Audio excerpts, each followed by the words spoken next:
কাঁথি তাঁত বস্ত্র প্রদর্শনী ও মেলা, কাঁথি তাঁত বস্ত্র মেলা। এই মেলায় আমি এসেছি। এটা হচ্ছে প্রধান গেট। এটা প্রথম গেট।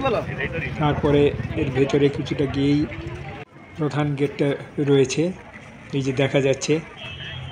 মূল গেটের কাছে এসে গেছি। উদ্বোধন হয়েছে, এবারে যাচ্ছি ভেতরে। আমি এই উদ্বোধনের দিনই এসেছি মেলাটা দেখতে।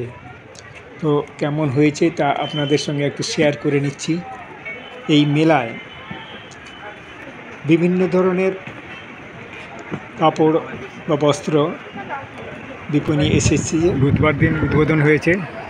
বিভিন্ন জেলা থেকে এসছে, নদিয়া, বাঁকুড়া, পুরুলিয়া, তারপরে এসছে শান্তিপুর থেকে এসছে। আবার একটা দোকান দেখলাম বলছে যে শান্তিনিকেতন থেকে এসছে, পূর্ব মেদিনীপুর, পশ্চিম মেদিনীপুর, এইভাবে বিভিন্ন জেলা থেকে বস্ত্র বিপণী এসেছে। এখানে প্রতি বছরই এই মেলা হয় এবং ভালোই বেচাকেনা চলে। এই মেলায় শাড়ির সম্ভারটাই বেশি, ফলত ক্রেতা মহিলারাই। কুর্তিও রয়েছে, ছেলেদের কিছু পাঞ্জাবি রয়েছে। এবার বাঁকুড়া বা এই পূর্ব মেদিনীপুরে গামছার দোকানও এসছে। এই মেদিনীপুরে হচ্ছে যেটা বাসুদেবপুর, ওখানকার।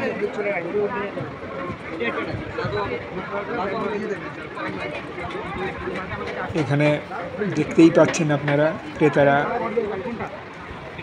সব দাম জিজ্ঞেস করছেন, জিনিসপত্র দিচ্ছেন। এইভাবে ক্রেতা বিক্রেতার আদান প্রদান চলছে, কথাবার্তার বা কেনাকাটার। এখানে সিল্কের শাড়িও এসছে, বিভিন্ন কোয়ালিটির সিল্কের শাড়ি,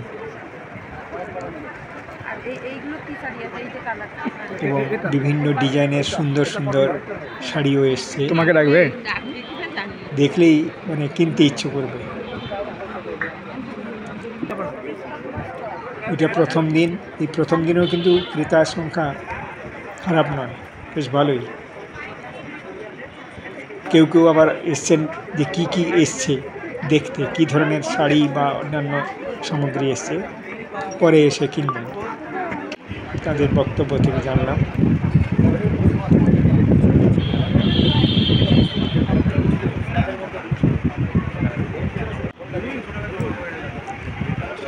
দেখতে পাচ্ছেন, এটা একটা রো নয়, এরকম দুটো রো আছে, বা আরও মানে চারদিক দিয়েই রয়েছে রোগুলো।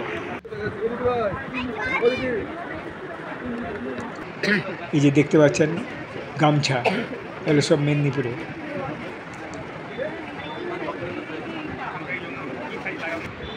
বেড কভার, বেডশিট সেও এসছে বিভিন্ন ধরনের, বিভিন্ন দামে, কম থেকে বেশি পর্যন্ত। এই যে বাঁকুড়া থেকে এসছে দুটি ছেলে, এদের আর একটা গ্রুপ গেছে দিল্লিতে, ওখানে শেষ করে যাবে প্রয়াগে স্নান করতে।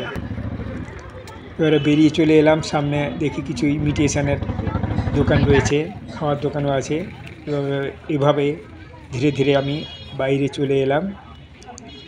তখন প্রায় রাত 10টা বাজতে চলেছে।